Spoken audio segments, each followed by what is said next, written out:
From our 22 News Broadcast Center, this is 22 News in Focus. This week, what you can do to maintain a healthy lifestyle. Here's Laura Hutchinson. Good Sunday afternoon and welcome to 22 News in Focus. I'm Laura Hutchinson. Now, there are always new studies about what you should think about when it comes to your health. Sometimes it's information that conflicts it with what you've been told all along, or sometimes you hear something that you never knew applies to you and your family. There is certainly a lot to think about, which is where 22 News in Focus comes in this week. We'll try to inform you on a few different health matters. Sadly, there's too many to get to everything, but there are a few timely topics to consider this week. Today we'll talk to a doctor about a recent mammography study that questions the benefits of screening. We'll also talk to experts about the #1 killer in women, as well as stress. We all have it, but how can we deal with it properly? But first, starting us off today, we have someone who has overcome some great challenges and wanted to share his story with us today. Today, we have Dr. Jay Burton, who's a doctor at Springfield Medical Associates, as well as a leukemia and stem cell transplant survivor. That certainly is an interesting perspective that you offer. Thank you so much for joining us today. I appreciate it. Well, thank you for having me, Laura. First off, talk to us about your story. You do offer an interesting perspective as a doctor as well as a patient, really. Tell us about this. Well, in May of 2010, I was feeling fine, and I was at Longmeadow Days, and there was a bloodmobile there. And my wife said to me, you know, why don't you donate blood? You're always complaining you don't have enough time to donate blood. So I went to try to donate blood, and they wouldn't take it because I was a little bit anemic, which we've seen with patients in the past. So I repeated my blood tests a couple of days later, and the anemia was the least of my problems.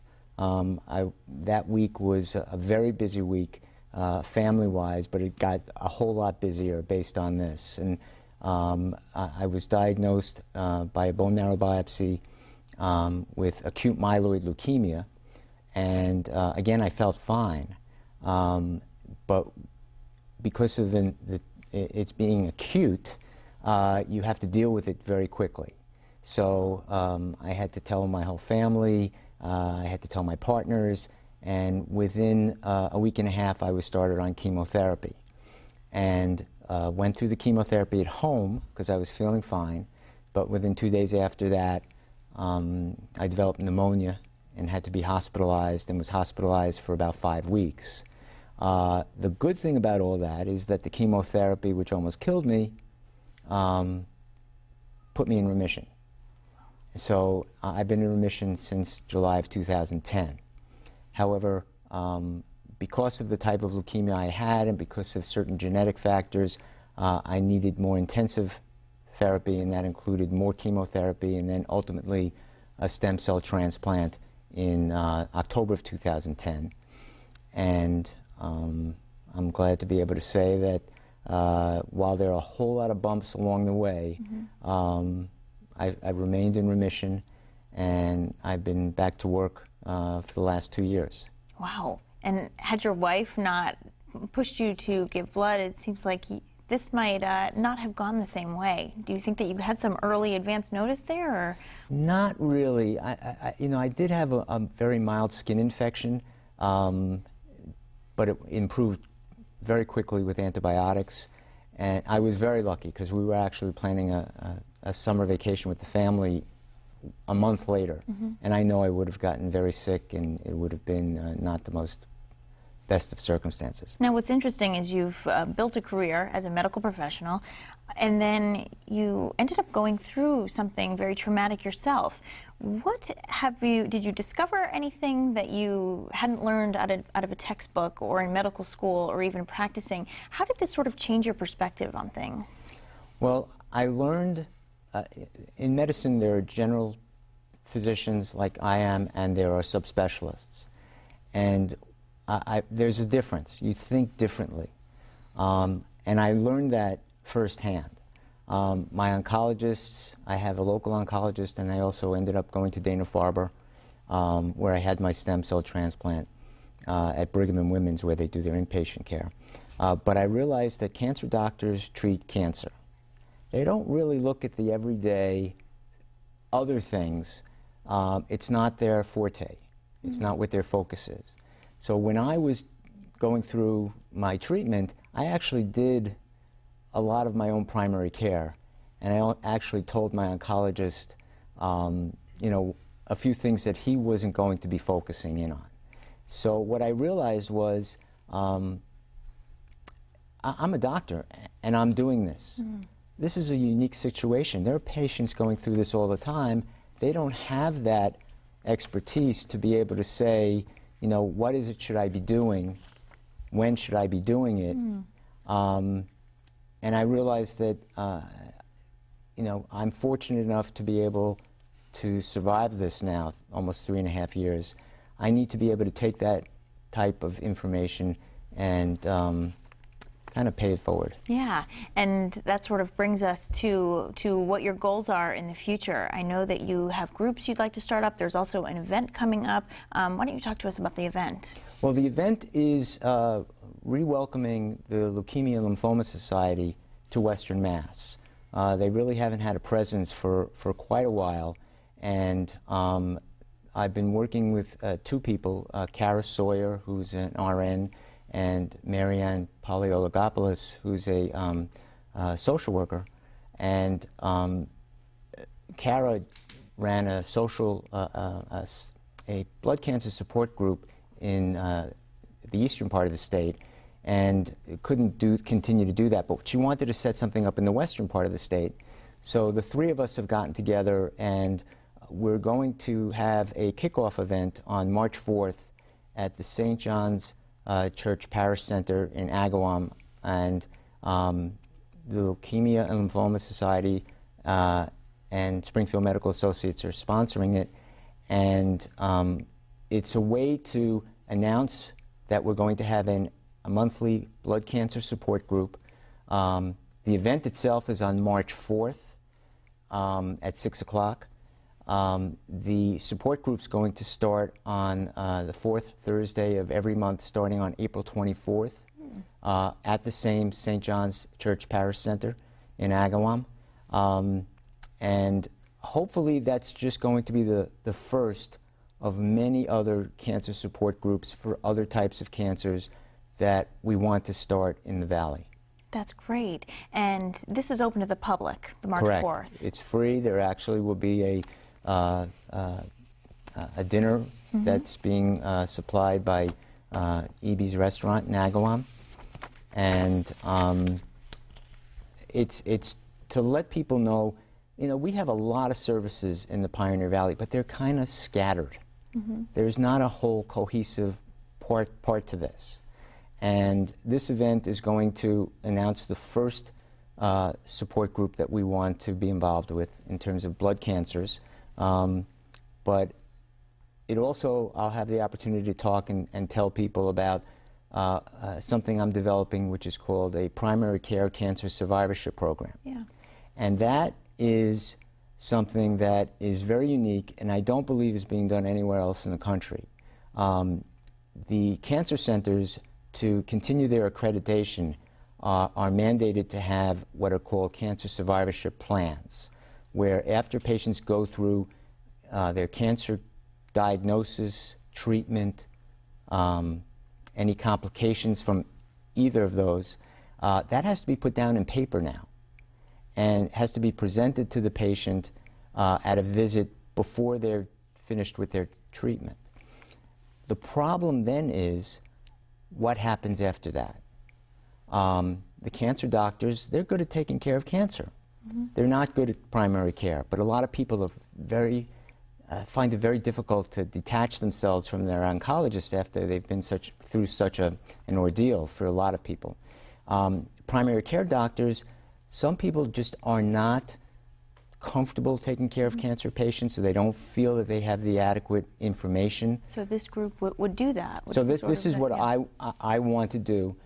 You know, shame on me if I've gone through everything that I've gone through and I don't try to make something better, that I can make better.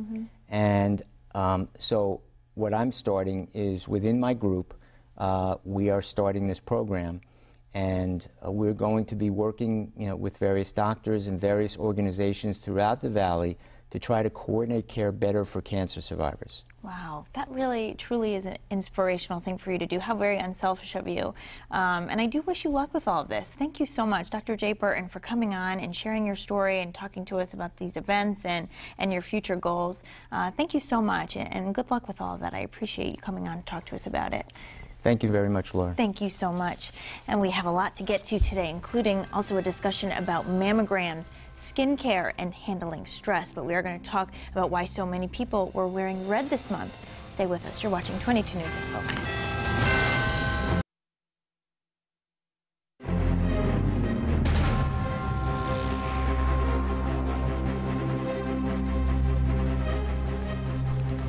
You're watching 22 News in Focus. Today we're talking about a number of health concerns making news right now. We just heard from a doctor who's also a leukemia and stem cell transplant survivor who's working to establish a primary cancer survivorship program.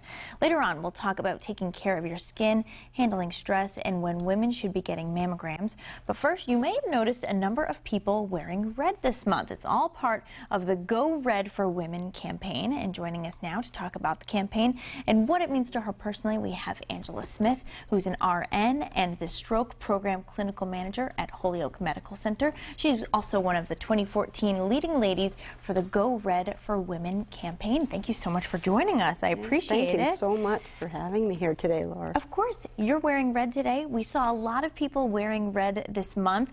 Talk to us about this campaign. Why are so many people wearing red? Well, the American Heart Association, I think you see their logo is always in red, and the same thing with stroke.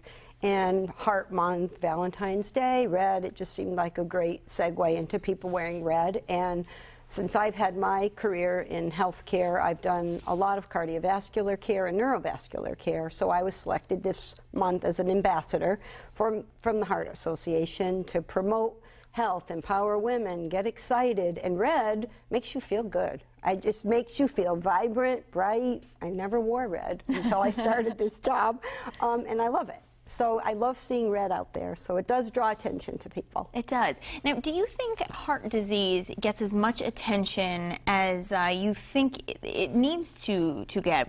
I know we've spoken about off air just about how, you know, you hear about breast cancer awareness and all that. Do you think heart disease? And I think that heart disease in men gets a fair amount of awareness. In women, I think it seems as though breast cancer would probably take over, only because breast cancer has a very image. There's a lot to do with your self-image and self-esteem, and it hits younger women you hear about. With heart disease, the primary age for heart attacks with women is around 70. It's after your estrogen changes, your heart isn't protected. So men have more heart attacks, and then after later 60s, 70s, the playing field evens out, and women are more at, risk. And about 500,000 women a year are diagnosed with some kind of heart disease or die from heart disease. And their symptoms are very different than a man. Men will have this real crushing kind of elephant on your chest type chest pain often and radiation, and women's symptoms are a little more subtle. It will be maybe a GI type thing where they might feel nauseous, or they might feel very short of breath, and they might get cold and clammy. They also may have a period where they have that indigestion, a little bit arms and numbness tingling, and sometimes even just an overwhelming fatigue, and things that they can't explain. So it's so subtle, and those are such vague symptoms that they're often overlooked. Now, is heart disease something that you only pay attention to if you have a history of heart problems in your family, or is this something that can affect someone, I hate to say out of the blue, but somebody who might not have that? It doesn't always. There are certain risk factors, age, family history, and things like that can affect it, but they're also just people, their lifestyle nowadays is just extremely important in diagnosing and keeping yourself healthy with heart. The risk factors, high blood pressure, #1, that's something that could be hereditary, but you can also control it. High cholesterol, smoking, exercise, activity. When we were talking a little earlier, I got thinking about the Go Red and what would that mean to me. And when I think of G for Go, I would think like get yourself active, get involved. one day at a time. Don't think you're going to do everything all at once. Just do it one day, then 2 days, 1 week, 1 month, and before you know it, you're in a habit. R, learn your risk factors. What's specific to you? And then E would be educate yourself. There's so much information out there. American Heart Association has one of the best websites ever, and there's all kinds of interactives. Videos if you don't feel like reading stuff, and you can get involved, and they have plans. And then for the D part, I'm going to say do it. Just do something every single day and you will feel so much better. And that's what this whole campaign is about, is just getting people aware, empowering women. We're always taking care of other people. We need to take care of ourselves so we can take care of others as well. Okay, and I always hear them saying, know your numbers. Correct. What are those numbers? Like, when you go to your doctor, what should you be asking them? Well, they want you to know your blood pressure numbers. If your blood pressure is about 120/80, that's an ideal blood pressure. If it's 140/90, you're already like getting that risk where you have a risk for high blood pressure. And that 120 to 140 is just a number that you're predisposed to some high blood pressure. And know your cholesterol numbers. Your total cholesterol 200, your bad cholesterol, which is the L, lousy cholesterol, keep it around 100 or under. Then H is the better, you want 50, so it's kind of like 50, 100 equals 200. So we're trying to give my patients, I try to give my patients something easy to remember so they can make it easy on themselves, but numbers that don't bog you down. Just get involved. It's not only about diet and exercise, but it's also about learning about yourself.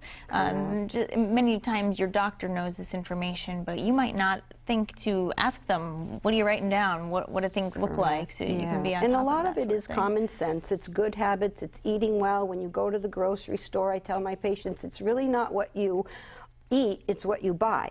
So get yourself a nice grocery list that doesn't include all that other stuff, and if it's not at home, you won't eat it. So you just have to be really proactive in your own care, and then it will tend to work out better for you. And I try to be an example for my patients and people at the hospital and people that I come in contact with every day. And that's what this whole campaign is: one woman inspiring another woman, and then having a luncheon that we're going to have on March 7th, inspiring each other, and then we're just passing it forward. That's right. We should talk about that luncheon because that is open. There are tickets or seats available for that. You can contact the American Heart Association for that, and it is on a Friday, March 7th, and it's pretty much breakfast and lunch, and then there'll be some speakers and interactive, and it is women from all over the community. The 12 Go women of our campaign this year, just from all walks of life. They're business people, they're health professionals, they're mothers, they're educators. It's just, they're just all different. They pick different people. Yeah, and it's been really nice. I've had the opportunity to attend the last couple of years, and I find that there is always someone with a story to tell that you can relate to very much. We just get so busy in our lives, and it is those signs that people will show, and you may feel like you want to ignore those signs because we're so busy and we just simply don't have time. And if you do what you need to do, when I had a patient that did have a heart attack and she was just so discouraged, and then she said, you said something to me that turned a light bulb, and she just said, you said if I didn't do all those things, if I didn't eat well and if I didn't exercise, then I might not be in as good shape as I'm in. So those things might come your way, a heart attack, a stroke, different things, but if you are already in good shape, you'll even survive that better. Right. Hopefully. Right, so. Absolutely. And of course, we should note that, this can happen to anyone of all shapes and sizes as well, because this is something that's internal, that you can't always see what's going on. That's right. That affects everybody. And now, have the numbers gone up over the last couple of years, or is this just something that we're paying closer attention to and monitoring? I'm not sure, but I do think that there is more recognition, and I do think that people's lifestyles have changed. I think there is more obesity, and I think that in turn affects all different kinds of diagnoses, not only just heart disease, but I think that people just have to be aware of things that they're eating and the activity that they're doing anymore, and they just need to to be aware of that. So I think it may be increasing those numbers. Very good. Angela Smith, thank you so much for coming Great. on and talking to us March 7th. Go Red for Women. Really appreciate you Yeah, and coming wear on red talking to every month. Doesn't matter. It makes you looks feel good. It feels good. That's right. Thank you All right, so much. Thank you also. And we'll talk about handling stress and when women should get mammograms in just a bit. But next, hear which SPF is appropriate to protect your skin this time of year. We'll answer your skin questions next. Stay with us. You're watching 22 News in Focus.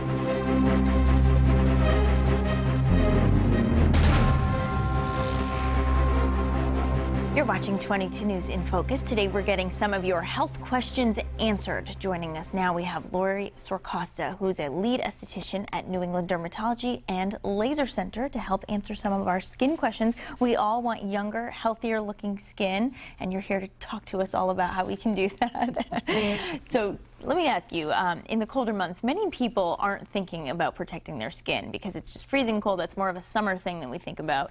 But when we have the snow on the ground and people are skiing and the wind is blowing, what are some of the concerns you have in these colder months? What should people be thinking about this time of year? Well, actually, this time of year is even a bit more dangerous than during the summer months when people are taking cover and taking protection.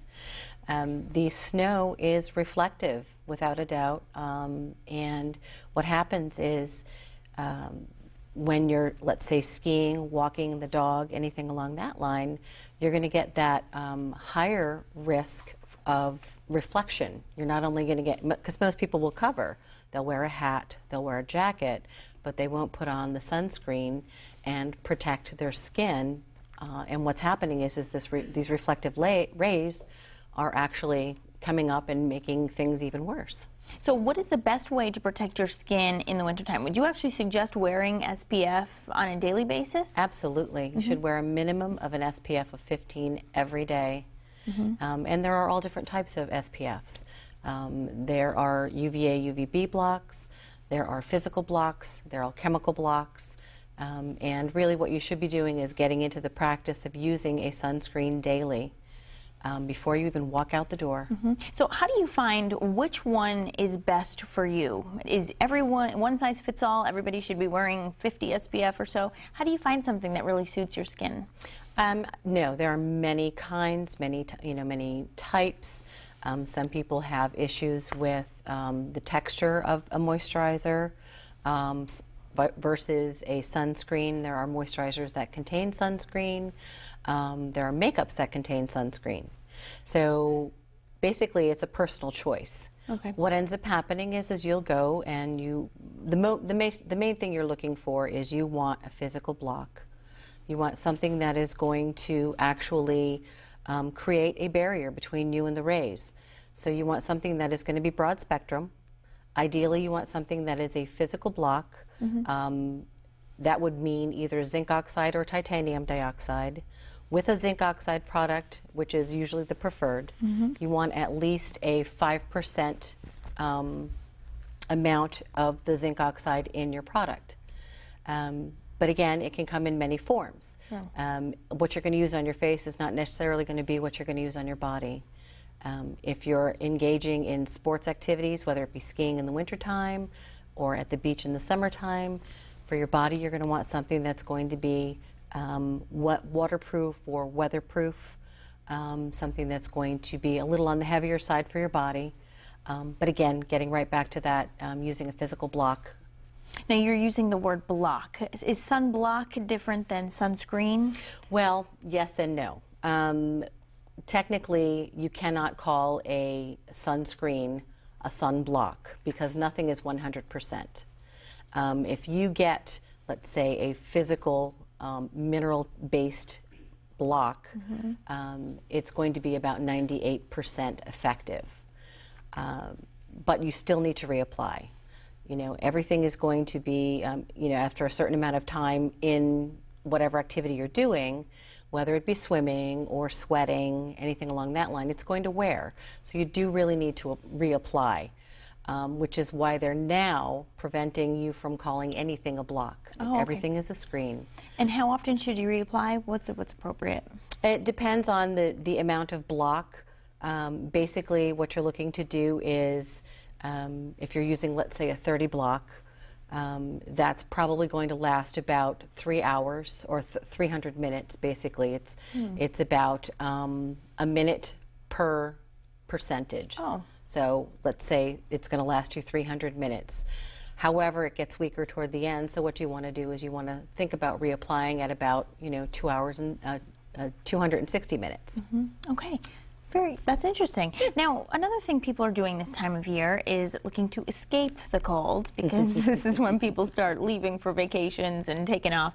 Now, when people leave like this, you have your winter months where you lose your, the tan and everything, just because you've obviously been in winter for so long. And when they go away, you hear people say getting a base tan to get some base color, and that's when people will then use tanning salons and all that. What is your opinion on that? They think they're protecting themselves because they're going somewhere hot where there's a lot of sun. Is there a myth? What are some? Can you debunk any of this for us? Well, my opinion is that getting a base tan.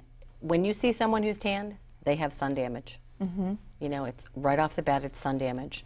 The UVA rays, which are the ones that are going to tan, are actually aging rays.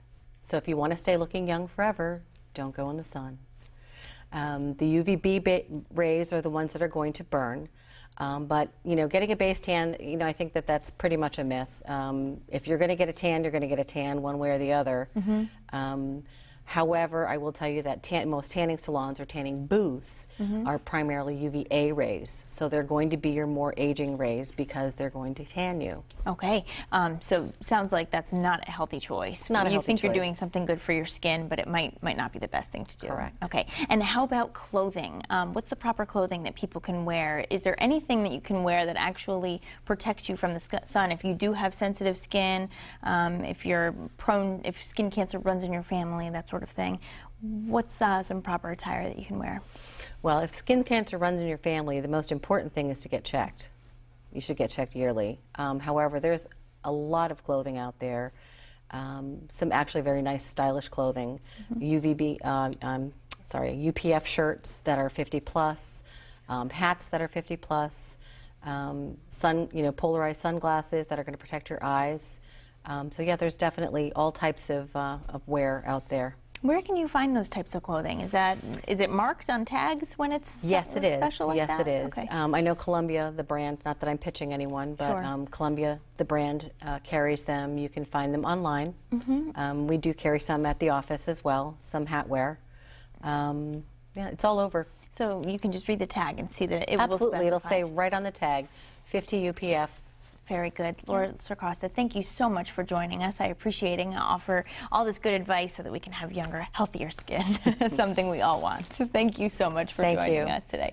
Still ahead, when is the right time for a woman to get a mammogram, and what is the right way to handle stress? We're going to cover both. Stay with us. You're watching 22 News in Focus.